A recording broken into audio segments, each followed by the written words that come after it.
All right, y'all, we're back here again. Jeff, so what were you saying about the coronavirus, trucking, and Okay, so one way it's affecting us out here is life is not quite so cushy as it has been. yeah. The truck stops. So for people that live in their truck, they depend on the truck stop for the showers and for doing the laundry and for socialization. Yeah.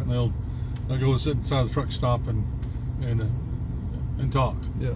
So right now the truck stops have shut all three of those down. You can't go in and sit down.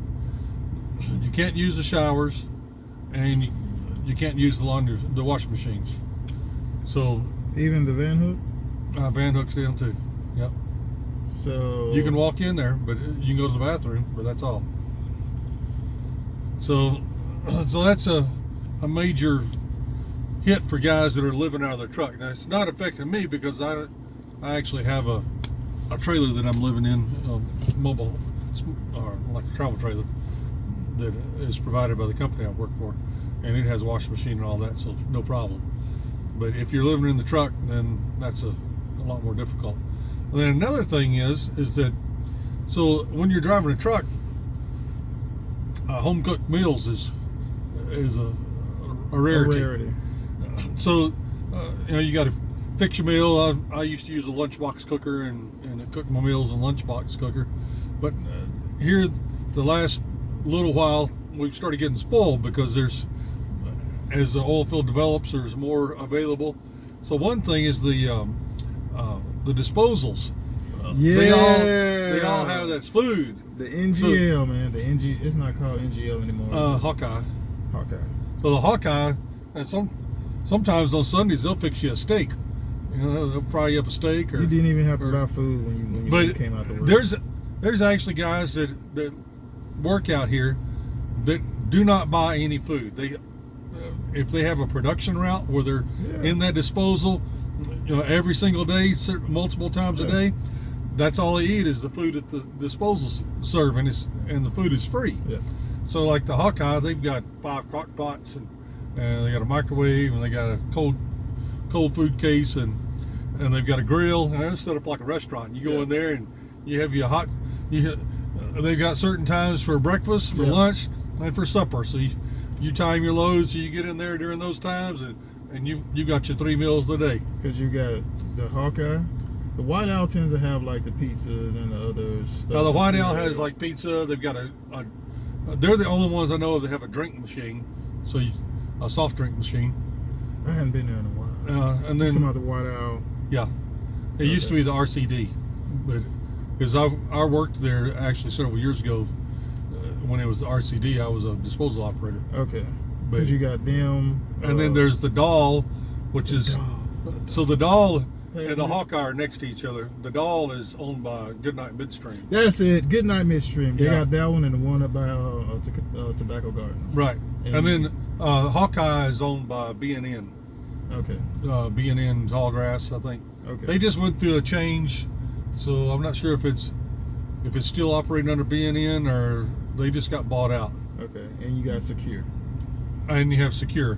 So like the Hawkeye, they're the mother load when it comes to food. You got really nice meals there. That's why you notice all the truck drivers. Yeah. Also, it's got the best place to offload of anybody in the whole region. Yeah. They've got a concrete drain with a sump, and you can open up, and sometimes you get a little something stuck in your valve, and something will spray out. Well, no problem there. Yeah. If you had another disposal, then that's a problem. Exactly. It hits the ground, and none of it is supposed to hit the ground. But there, it's very spill friendly. So I like going there just from that standpoint, because I get home cooked meals. I don't have to have a home cooked meal. Exactly. And the food's pretty good, man. Yeah. The food's pretty good. Food's really good. But so one thing that's happened now is that all the cooked foods is gone. You can't get cooked foods at any of your disposals. Yeah. And so like the Goodnight Midstream ones, you're not allowed to go inside their office at all. So they've got a coffee can that's wired to the frame of the steps where you go up, and it's got a slit in the top of it, and you just stuff your receipt in there, and that's your only contact is just that. But they do have an ice chest there, and you can open up the ice chest, and it's got like some chips and bottled water and stuff like that. But just a very, very small selection. Yeah. Hawkeye, you go in there, and they've got. You can still go inside. You can still sit down. They got a TV if you want to watch TV. They don't serve anything hot, but they serve packaged food. So That's fine. Which, because everybody is now eating that packaged foods, that's hit or miss is where you get to eat. Yeah. But they've got like chicken sandwiches that you can microwave. Yeah, Or them chicken sandwiches are not bad. They're bro. pretty good. They got all the soft drinks. They've got bottled or like little things of juice. Yeah. And stuff like that. And then they've got like Reese's candy bars and Pop Tarts and stuff like that that you can get from there. I got you. That's one thing I miss about hauling water. You know, that's an adventure by itself. Going out to the wells that you have to go to if you're doing a production route. Mm-hmm. Like this, doing service work. Service work, you know, you go pull some water and then you go sit for a few hours. Right. And you might pull another load an hour later, or you might not. Mm-hmm. And you get paid good money. Yeah, what we're doing now with service work, I may go several days and not go into that disposal. And then sometimes I might be in there in and out all night long. So, but I do mostly service work, and I've been able to put on extra 10 pounds. So I am going to get to that disposal quite often. Because I was the same way. Like I kept going to the NGL. Finally, they made everybody stop going to the NGL because they wanted us to split it up between the NGL. You said the Hawkeye now? Uh-huh. Between the Hawkeye and White Owl. Yeah. But everybody kept going to the NGL. Yeah. And so we would slam the NGL, and then the NGL water levels would be high, and then they have to start doing one truck at a time. Yeah. But still, nobody wanted to go to the White Owl because you can go to the NGL and it has good food. Yeah. And then it was like, okay, fine. Nobody else goes to the NGL. You go to the White Owl only. Nobody goes to the NGL. But well, used to the White Owl, when it was RCD, and I was working there, it was the only disposal in this area. Yeah. So it was the only ones. So all the truck traffic went there. And back then, we were cutting edge because we were serving donuts, and nobody else was serving anything. So, Well, I don't know. it's a really awful coffee. This guy told me, he said before that disposal was there was 500 acres of land for sale for $30,000. Yeah. And that's where that disposal is, all the way back to where the Capitol pad is up on the hill. That's pretty much the distance from that road back that far, 500 acres. Wow. But man, Now you couldn't buy it for that now. no, you may pay 500 million or something. Mm-hmm. But wait a minute, yeah, because they're right outside the reservation. Yeah. I'm trying to think. You got any, for as far as the future and here on? You got any other ideas or things that you're seeing in the oil field industry or in? Well, we're gonna compact down. There's gonna be people drop off, and then we'll kind of reach a plateau, and then there'll be a bunch of companies that'll go out of business.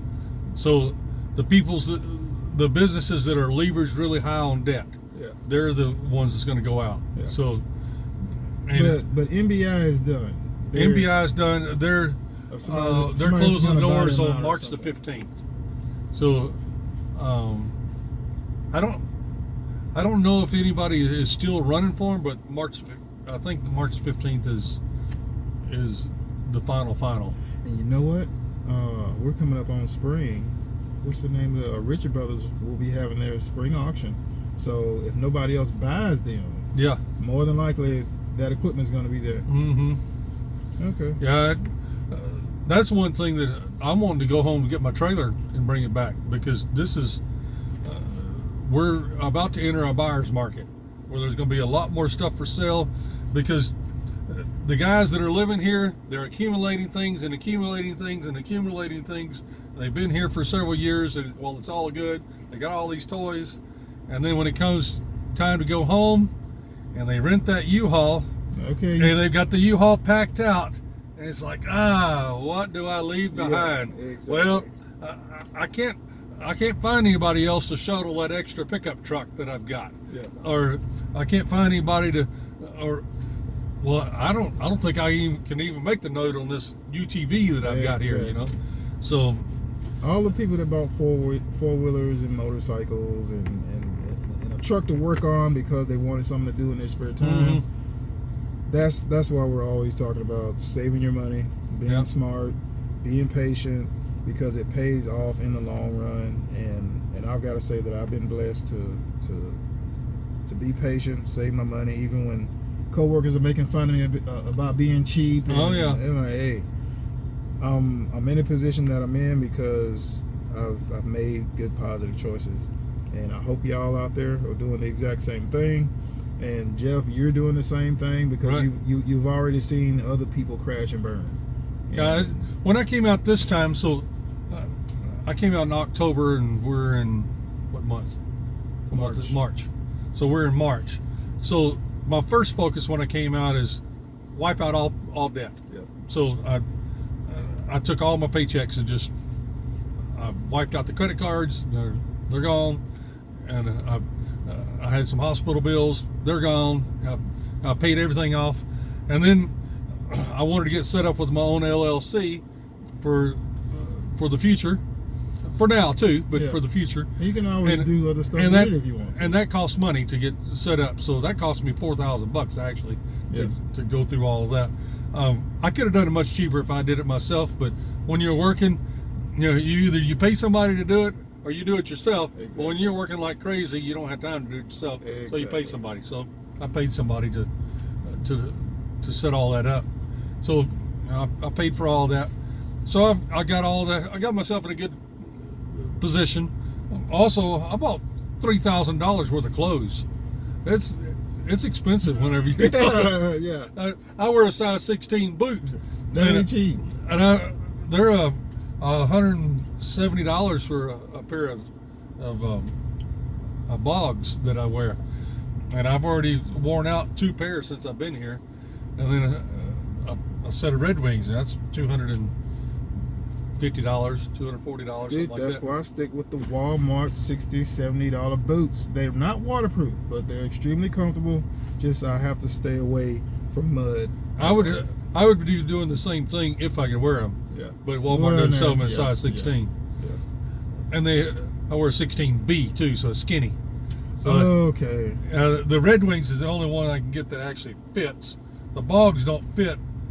They're too wide, so then they end up breaking. That's the reason why I've gone through 2 pairs. Okay. They're too wide, so then they fold, and then they end up breaking there. If they actually fit my foot, then they would last Aren't those mucks?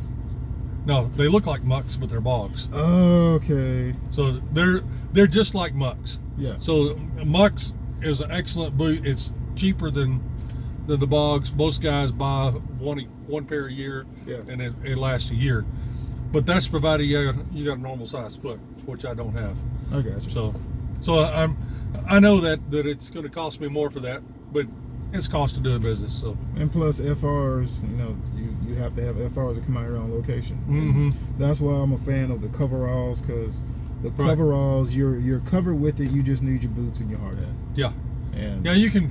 When I first started out here, I started with coveralls, and it was $75 for a set of coveralls. I bought 2 pair at $150, and then I got going. And then as you get going, it's nice to be able to, you know, like this shirt is FR, but when it's blazing hot, it's nice to be able to be just in a shirt and a pair of blue jeans. And so whenever it's if it's above 0, then I'm just wearing blue jeans with some thermals underneath. If it goes below 0, then I put on insulated coveralls. And since you said that, a good place to buy discounted FRs is the Salvation Army store in Williston, and you can also sometimes find them at the Wise Penny in Williston. And the Salvation Army in Minot. I have not been there. I keep forgetting about that every time I go to Minot. Yeah, I bought I got a jacket like this with a hood, and it had tags on it, which I had to take off, but I paid $30 for that coat, and that coat was $300. What it cost brand new. Because there's like 4 or 5 thrift stores in in Minot, and I found them. There's that one, and there's a Boys Ranch thrift store or something like that in Minot. Boys Ranch. Boys Ranch, Okay. like for troubled kids. Okay. And I can't remember the exact name of it, but it's a Boys Ranch.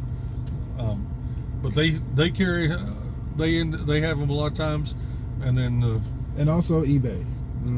yeah, this coat here came off of eBay, and I think $50 maybe.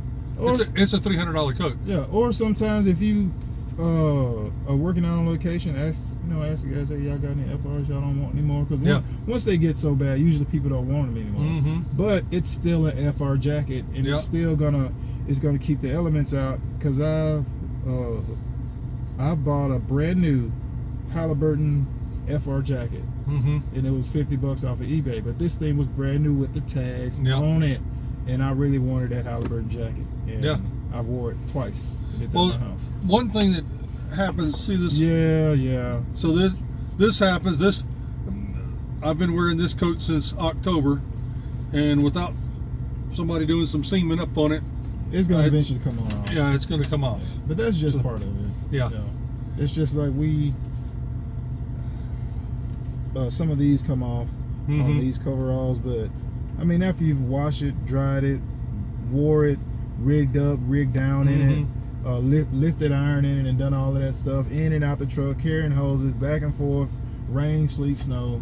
Well, for example, one of my jackets, so I had for 3.5 years, so that was 3 winters, I went through 2 jackets in 3 winters, and they were worn completely out. But I was working 140 hours a week, so you got to think of kind of like how many hours are you putting on your engine in your car. Exactly. Well, it's the same thing on your clothes. If you're in those clothes for 20 hours a day, 7 days a week, you're going to wear those clothes out a whole lot faster than somebody that's working 8 hours a day, working 40 hours a week. Yep. And you're working 3.5 times as much as what they are. So that's something you got to think about too. And thank y'all for tuning into this conversation. I'm trying to think, what else have we? Oh, we were talking about the coronavirus. Yeah. So where does it go from here? Yeah. Well, where does an oil field go? Where does the? Have you did you get a chance to see the stores in Walmart? Oh yeah. Yeah, dude. Because somebody was first somebody was talking about the toilet paper, and it was because I think there was none in there, but I just it just didn't register in my mind. Mm-hmm. And then after I kept hearing people talking about, I went in there and looked, and like, there is no toilet paper in here. One thing with when you're talking about the stores, so what people are seeing across the country in the stores, we have seen that periodically here. Because so we're in a place where everybody has money. Yeah. Either. Somewhat or some kind. Yeah, some more than others, but there's a lot of money here. Yeah. And there's not a lot of time because everybody's working. Yeah. So what will happen is that a wave of people will go into Walmart and they'll just clean Walmart out, and it's nothing to do with the news. It's just the ebb and flow. Yeah. So they'll just go in and clean it out, and you're walking through. I saw somebody post a video one time like, "Oh, this is the apocalypse. Look, we have food shortages." Oh no, it wasn't. There was no shortage. It's just they walked in right after the store got hit. Yeah. And nothing to do with the news. It was just the way it is out here. But now we are seeing some where they stock the shelves and then it's getting wiped out within 2 hours.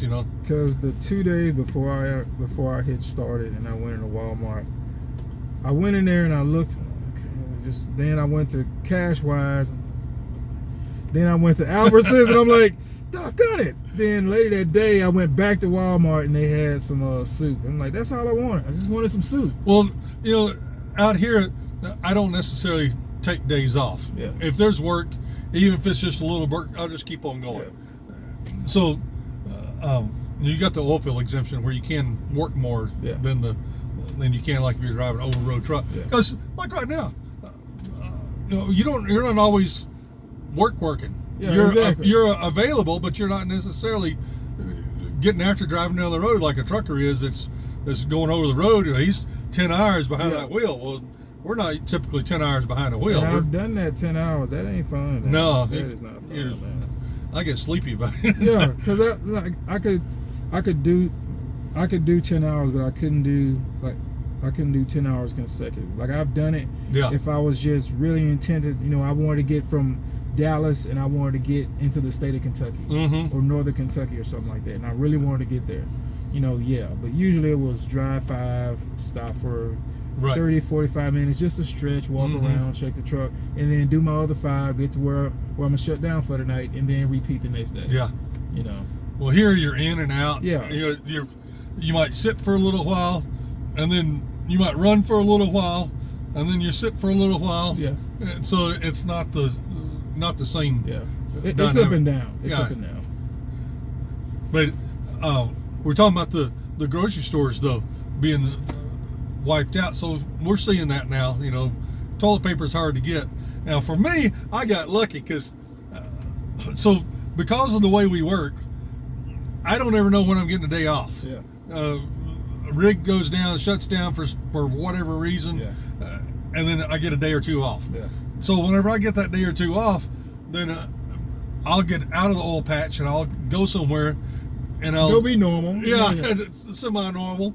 And while I'm out of the insanity of the oil patch, then I'll go buy groceries, and I'll buy groceries for a month or 2 months because I don't know when the next time I'm gonna go buy groceries. Exactly. So I'll go buy groceries. So right before this coronavirus thing, the panic hit, I got a day off. So I went to the grocery store, and it was my wife, and we're buying, like a month and a half worth of groceries, just because it's what we do. Yeah. And then I thought, I think I'm gonna take some time off, and I'm gonna go home. And I will go home for 2 weeks, and I don't want to go run to the grocery store while I'm home. Exactly. So I think I'll just go ahead and, these groceries she's buying is for here. I think I'll just go ahead and buy groceries for home too. Yeah. So that I don't have to run to the store. And then I was thinking about, well, my place has been closed up, so we're probably gonna have to do a bunch of cleaning. So I'm just gonna go ahead and buy paper towels and cleaning supplies and all of that. So I did. I had a buggy shopping cart just slam full of what I was gonna take to Idaho with me. Is that the day I saw you at Walmart? Yeah. Yeah. That's what you told me at Walmart. So I bought all this stuff, and then 2 days later you couldn't buy it no more. And I was like, woo! Oh man. I had 24 rolls of toilet paper. Man, dude, you see people selling this stuff on the internet, like, are you for real? Yeah. Like selling rolls of toilet paper. Now, I saw somebody selling a roll of toilet paper for $100, and you get a miter saw with it for free. Yeah, because even the car dealerships were getting in come in and buy you a car today, we'll give you a roll of toilet paper. The world is going down. Man. The world is going down. But Jeff, we're going to have to wrap. Go ahead. I was going to say though where we're going on this coronavirus thing.